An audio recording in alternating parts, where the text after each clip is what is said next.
Today we will going to revise journal entry. हमें पता है जर्नल एंट्री के लिए हमें 5 चीज पता होनी चाहिए कि वो अकाउंट हमारा एसेट है, लायबिलिटी है, रेवेन्यू, एक्सपेंस, कैपिटल. हमें उस अकाउंट का नेचर पता होना चाहिए कि वो एसेट है, लायबिलिटी है, एक्सपेंस है, रेवेन्यू है या कैपिटल है. Done. For example first entry करी हमें कैश सेल्स. मैंने सामान बेचा, किसमें बेचा? कैश में. मेरा क्या बढ़ा? कैश बढ़ा, सेल्स बढ़ी, मतलब एसेट बढ़ा, रेवेन्यू बढ़ा. एसेट बढ़ा तो डेबिट, रेवेन्यू बढ़ा तो क्रेडिट. इतनी बात समझ आ गई? तो क्या एंट्री होगी? करेक्ट. क्या एंट्री होगी? Cash account debit to sales. मैं कैश सेल्स ना करके क्रेडिट सेल्स कर रही हूँ. अभी भी मेरा रेवेन्यू बढ़ रहा है, बट अब मैं उधार पे कर रही हूँ. तो मेरा कौन बढ़ रहा है? डेटर. कौन बढ़ रहा है? Debtor is an asset. बढ़ेगा तो क्या होएगा? डेबिट. मान लो मेरा डेटर का नाम है रमेश.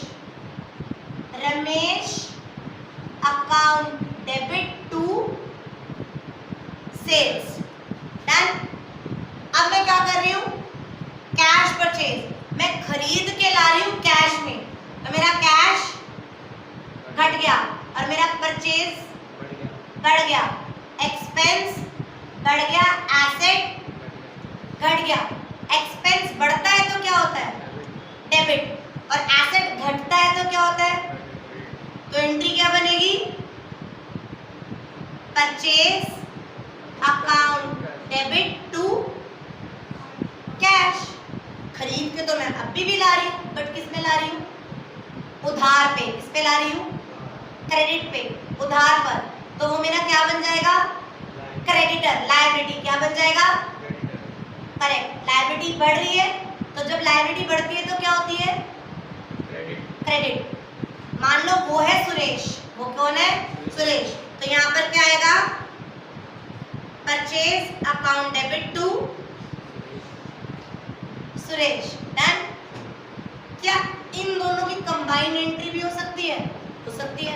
मान ले मैं परचेज करके लाऊं 2 लाख का सामान. कितने का लाऊं? और 1.5 लाख उसे दे आऊं और 50,000 को बाद में दूंगी. तो क्या मेरी कंबाइंड एंट्री बन जाएगी? कैसे बनेगी combined entry? Ma'am purchase account debit तो 2.5 लाख होएगा. 2.5 लाख का तो सामान खरीद के ला रही हूँ. टू कैश 1.5 लाख और टू सुरेश 50,000. इसे क्या कहते हैं? Compound entry. क्या कहते हैं? जब एक या एक से ज्यादा डेबिट या क्रेडिट हम कंबाइंड कर दे तो उसे क्या कहते हैं? Compound entry. क्या कहते हैं? यहां तक समझ आया? पक्का. नेक्स्ट, कोई भी एक्सपेंस में क्या कर रही हूँ? पे. एक्सपेंस कौन से एक्सपेंस? Revenue expense. कौन से एक्सपेंस? कोई भी खर्चे, एक रेवेन्यू एक्सपेंडिचर. कोई भी खर्चे जैसे सैलरी देना, रेंट देना, कमीशन देना, इंटरेस्ट देना, कोई भी खर्चा देना. खर्चा क्या होता है? क्या होता है? नेचर. डेबिट क्या होता है? अगर एक्सपेंस करूंगी तो खर्चा, अगर खर्चा बढ़ेगा तो क्या होगा? डेबिट. कोई भी खर्चा बढ़ेगा तो डेबिट. अगर कैश में पे कर रही हूँ तो टू कैश, और अगर बैंक चेक से पे कर रही हूँ तो टू बैंक. तो कोई भी खर्चा होता है तो उसकी एंट्री क्या होती है? Salary account debit to cash. अगर मान लो मैंने रेंट दिया चेक से तो rent account debit to bank. कोई भी खर्चा हो रहा है, खर्चा is an expense. Sorted. Done. Next, withdrawal from bank. 2 entry को कॉन्ट्रा एंट्री कहते हैं. क्या कहते हैं? अगर कॉन्ट्रा एंट्री मतलब जब एक ही एंट्री में कैश और बैंक दोनों इन्वॉल्व हो. एक ही एंट्री में कैश और बैंक दोनों इन्वॉल्व हो. मतलब अगर मैं कैश सबमिट करके आ रही हूँ, डिपॉजिट करके आ रही हूँ बैंक में, तो क्या कहलाएगी? Contra entry. अगर मैं बैंक से कैश विड्रॉल करके ला रही हूँ तो क्या कहलाएगी? Contra entry. क्यों? क्योंकि उसमें दोनों ही लिक्विड फॉर्म है हमारी, कैश भी और बैंक भी. डन. अगर मान लो मैं विड्रॉ करके ला रही हूँ बैंक से, बैंक घट रहा है बढ़ रहा है? मेरा बैंक घट गया और मेरा कैश, तो अकाउंट, डेबिट टू बैंक। मैं अब डिपॉजिट करा के आ रही हूं बैंक में, मेरा बैंक बढ़ गया और कैश कट गया। और जो बैंक, दोनों एसेट है, बैंक बढ़ेगा तो और टू कैश। समझ आया? कोई भी एसेट परचेज कर रही हूँ, क्या कर रही हूँ? एसेट परचेज करना is not a expense. Are you getting my point बच्चा? आप एक्सपेंस मान लेते हो।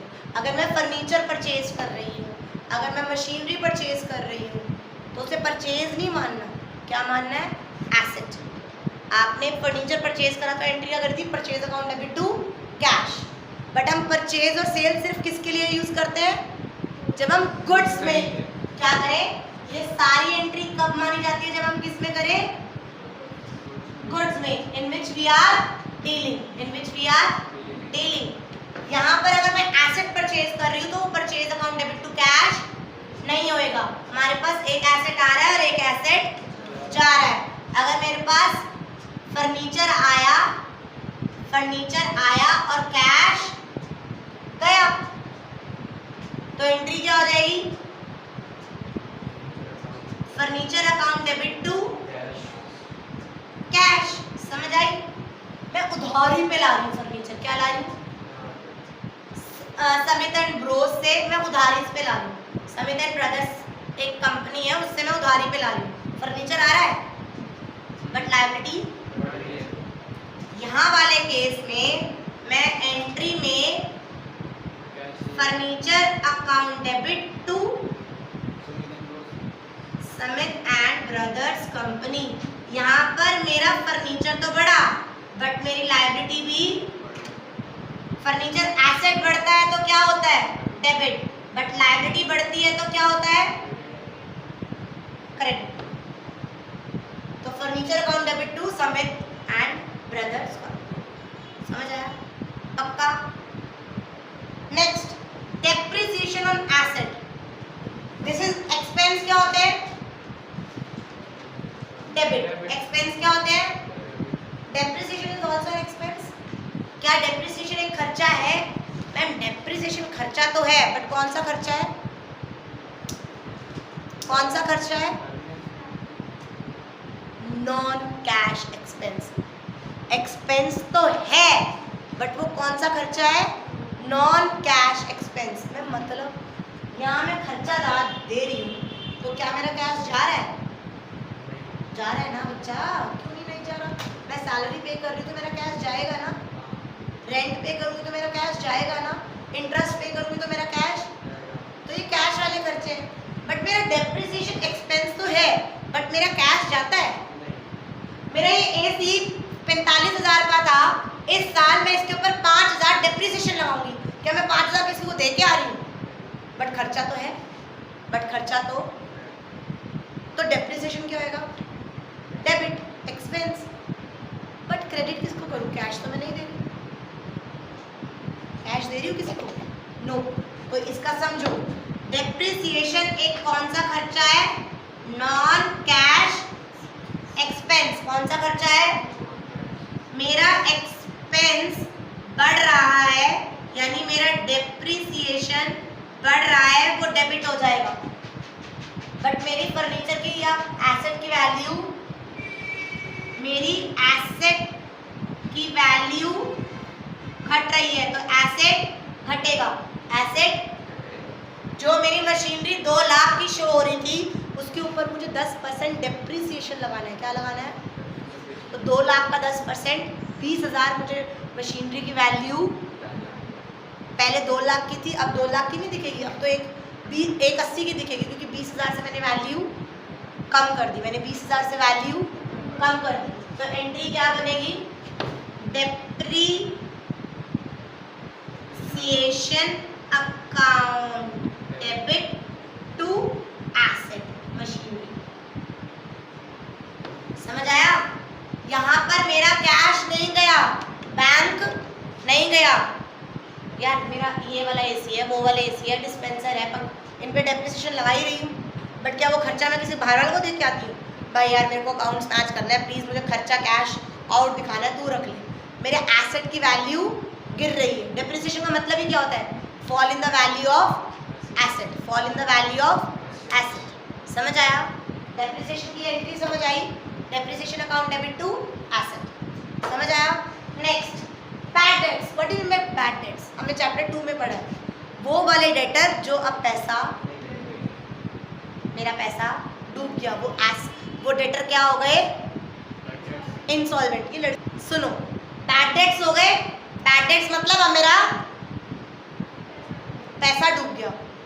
डेटर का नेचर क्या होता है? डेटर का नेचर क्या होता है? डेबिट। डेटर का नेचर क्या होता है?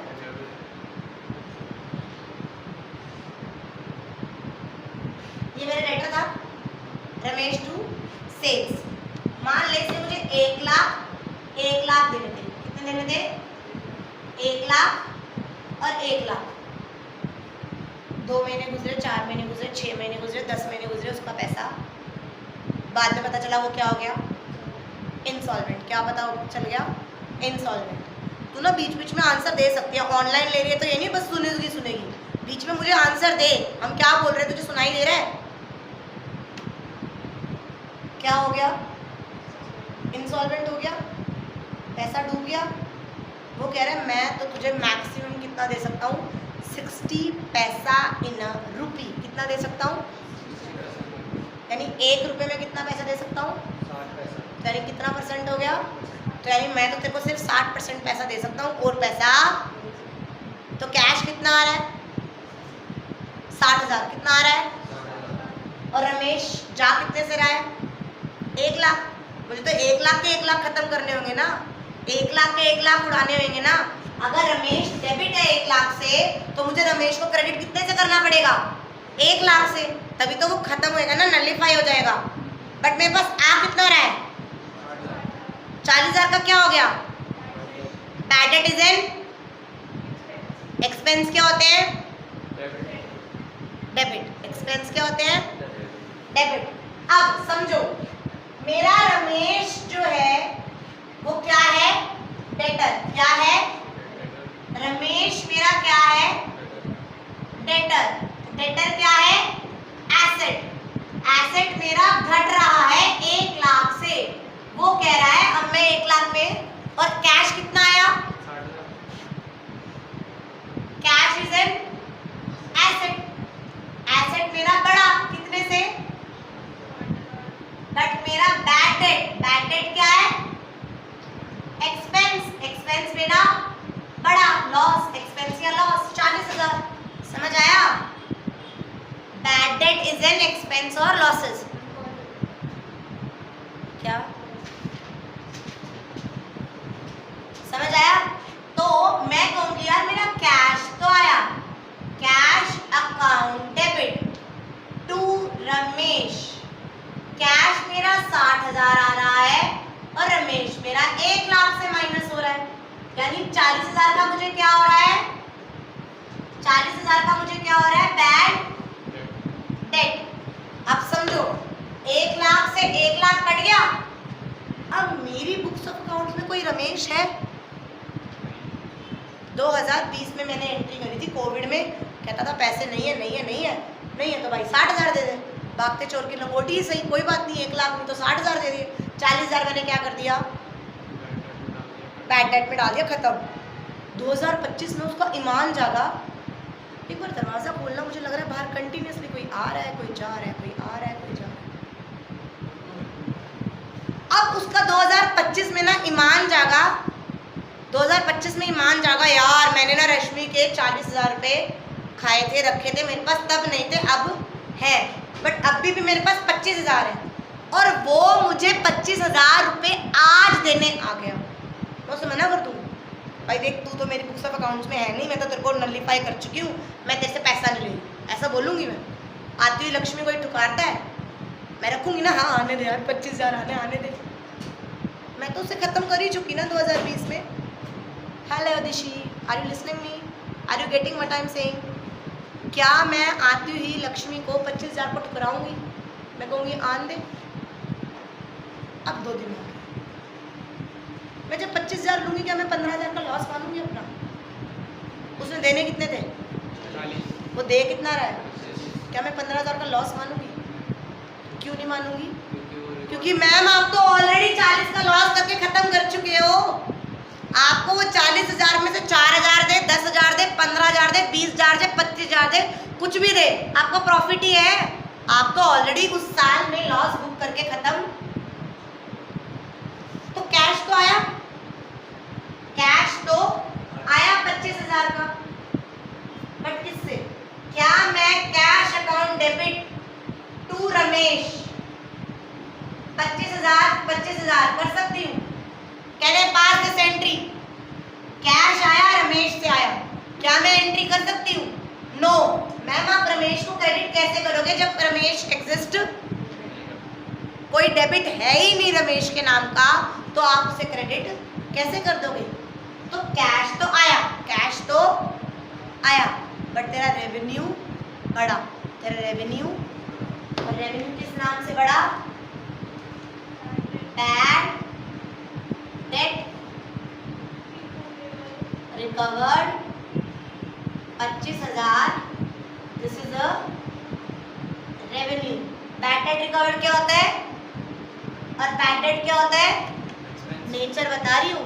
अभी हमने कहा ना जर्नल पढ़ने से पहले बताया था ना कि कितने टाइप के होते हैं nature? 5, assets, liability, revenue, expense, capital. तो बैड डेट क्या है मेरा? खर्चा। और बैड डेट रेवेन्यू क्या है मेरा? बैड डेट रिकवर्ड क्या है मेरा? रेवेन्यू। तो कैश बढ़ा, एसेट बढ़ा, डेबिट, रेवेन्यू बढ़ा, क्रेडिट। तो एंट्री क्या होगी? Cash account debit to bad debt recovered 25,000। ये एंट्री किसको समझ नहीं है? दिशी, पक्का?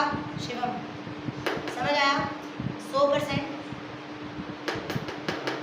100%। इंटरेस्ट ऑन कैपिटल, हमने एक सेपरेट एंटिटी पढ़ा था, कंसेप्ट। एंटिटी का मतलब क्या है? यश,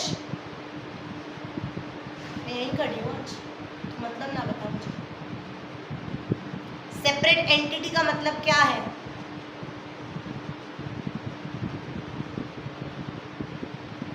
जो बिजनेस का मालिक और बिजनेस है वो अलग अलग है। करेक्ट, बिजनेस का मालिक अलग है और बिजनेस अलग है। मुझे क्लास ये बिजनेस की फर्म अलग है और ये अलग है, इन दोनों को एक माना नहीं जाएगा। अगर ये कैपिटल देता है, अगर क्या देता है ये, तो इसकी लायबिलिटी होती है ना, क्योंकि उसे वापस करनी है। ये कैपिटल देगा तो ये बंदा इसको 1 करोड़ रुपए दे रहा है, ऐसे दे देगा? देखा मैंने तेरे को 1 करोड़ दिया, अगर मैं तेरे को ना देता तो कहीं और ब्याज पे चढ़ाता, तो मुझे ब्याज तो मिलता है ना। मुझे क्या दे तू? ब्याज। क्या दे? अगर इसको ब्याज मिलेगा तो इसकी कैपिटल बढ़ेगी या घटेगी? इसकी कैपिटल क्या होगी? ये ब्याज दे रहा है, ब्याज देना फर्म के एंगल से क्या हो गया? हाँ, ब्याज देना। अगर ये बंदा ब्याज दे रहा है तो वो 5 चीजों में से क्या हो गया? करेक्ट, क्या हो गया? तो इसका एक्सपेंस बढ़ रहा है और इसकी कैपिटल बढ़ रही है। एक्सपेंस है ना, IOC is an expense, expense होगा ना, एक्सपेंस बढ़ रहा है, एक्सपेंस बढ़ेगा तो क्या होगा? डेबिट। क्या होगा? और अगर इसकी कैपिटल बढ़ेगी तो क्या होगी? कैपिटल बढ़ने से क्रेडिट होता है, क्रेडिट। एंट्री बना सकते हो? एंट्री क्या बनी? थोड़ी तेज बोल लो। करेक्ट, तो क्या बनेगी? Interest on capital account debit to capital. समझ आ गया? अब वाइसा वर्सा करते हैं। ये चंटा आदमी 1 करोड़ दे रहा है और ब्याज ले गया। फर्म कहती तू याद कर, तूने 10 लाख रुपए अपने पर्सनल यूज के लिए निकाले थे। क्या करी थी तूने? ड्राइंग। क्या करी थी? अगर तूने ड्राइंग करी थी तो फॉर्म कहता है तू भी मुझे क्या दे, इंटरेस्ट दे। तो ये अगर इंटरेस्ट देगा, अगर ये इंटरेस्ट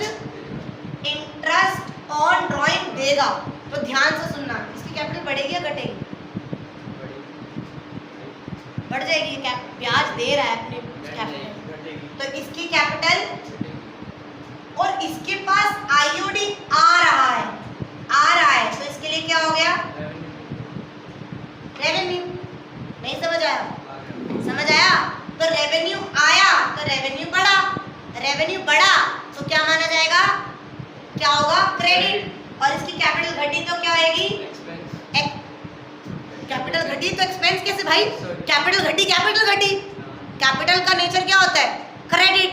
अगर बढ़ेगा तो क्रेडिट, घटेगा तो डेबिट। तो एंट्री क्या आएगी?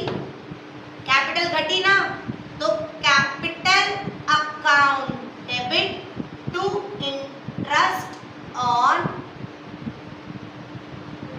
ड्राइंग्स। यहां तक समझ आया?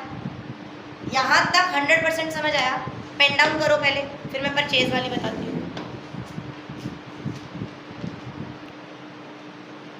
अब इसके बाद हम पढ़ते हैं परचेज। जब हम परचेज करके लाते हैं तो हमारा expense, purchase is an expense. जब मैं परचेज करके लाती हूँ तो वो मेरा क्या कहलाता है? एक्सपेंस। बढ़ता है तो क्या होता है? चाहे मैं कैश परचेज करूं या क्रेडिट परचेज करूं, परचेज हमेशा क्या होगा? डेबिट। परचेज हमेशा क्या होगा? डेबिट।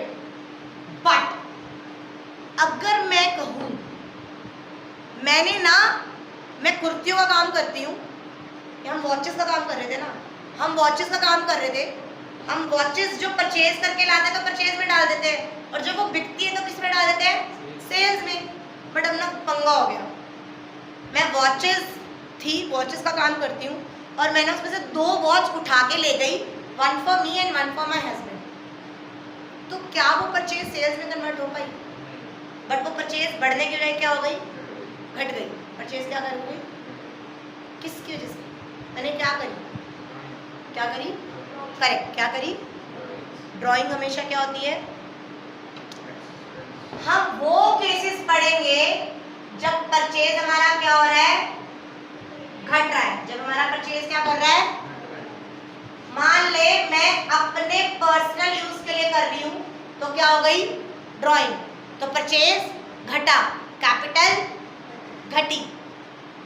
परचेज घटा, कैपिटल घटी। परचेज घटा मतलब एक्सपेंस हमारा घट गया, मतलब क्रेडिट, और कैपिटल घटती है तो डेबिट। तो एंट्री क्या होगी?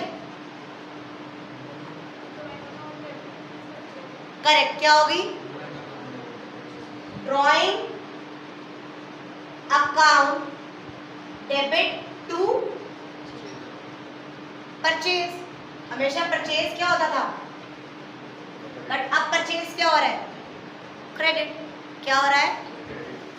मैंने ना कोई चैरिटी कर दी, दान में दे दी। मैंने 2 घड़ियां दान में दे दी, मैंने चैरिटी करी। तो charity is an expense. Expense बढ़ गया और मेरी परचेज घट गया। तो एंट्री क्या आएगी? Charity account debit to purchase. यार मैं ना एज अ सैंपल 7 दुकानें बड़ी थी, वो मेरा ब्रांड तब रखेंगी ना जब उनको सैंपल देके आऊंगी। तो मैं उन 7 दुकान पे अपनी घड़ियों का सैंपल देके आई, तो सैंपल देके आई परचेज, तो sample is an expense, sample is an खर्चा होगा ना मेरा, वो मुझे देके आनी पड़ेगी ना। तो मेरी एंट्री क्या आएगी? Sample account debit to purchase. Advertisement के लिए मैंने यूज करी, तो advertisement account debit to purchase. आग लग गई स्टॉक में, पूरा एक डब्बा जिसमें 100 वॉचेस थी खत्म हो गई, परचेज घट गया, बट मेरा खर्चा loss by fire, loss by fire या लॉस बाय थेफ्ट, चोरी हो गया, loss by fire, loss by theft, loss by earthquake, किसी कारण भी मेरा उस सामान का क्या हो गया, नुकसान, फ्लड आई, बह गया, पूरी कार्टन में पानी भर गया, वॉचेस खराब, समझ आया? तो परचेज सेल्स में कन्वर्ट हुई, परचेज सेल्स में कन्वर्ट हुई नहीं, तो एंट्री क्या आएगी, loss by fire account debit to purchase, समझ आया? इन सब में परचेज क्या हो रही है हमारी, क्रेडिट, इन सब में परचेज क्या हो रही है, क्रेडिट, समझ आया? पक्का? अच्छा एक बात बताओ, मेरी उन वॉच की कॉस्ट थी 7,000 और मैं सेल करती थी उन्हें 10,000, मेरी कॉस्ट कितनी थी, मैं बेचती कितने में थी? ये एंट्री जो होगी सेल्स तो हुई नहीं, जो एंट्री होगी ये मैं कॉस्ट प्राइस पे करूं या सेल्स प्राइस पे करूं? कॉस्ट प्राइस पे, कितने प्राइस पे करती हूँ, कॉस्ट प्राइस पे, सारी एंट्री 1 to all 5 की 5 एंट्री इसको होगी कॉस्ट प्राइस पे, समझ आया? अगर क्वेश्चन में दो प्राइस दे रखा है, कॉस्ट प्राइस भी और सेल्स प्राइस भी, तो हमें सेल्स प्राइस से एंट्री नहीं करनी, किससे करनी है, कॉस्ट प्राइस से, समझ आया?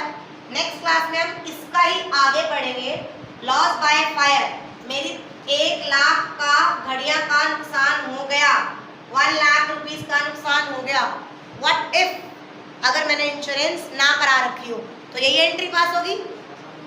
व्हाट इफ मैंने इंश्योरेंस करा रखी हो, क्या कोई मुझे बताएगा क्या होगी?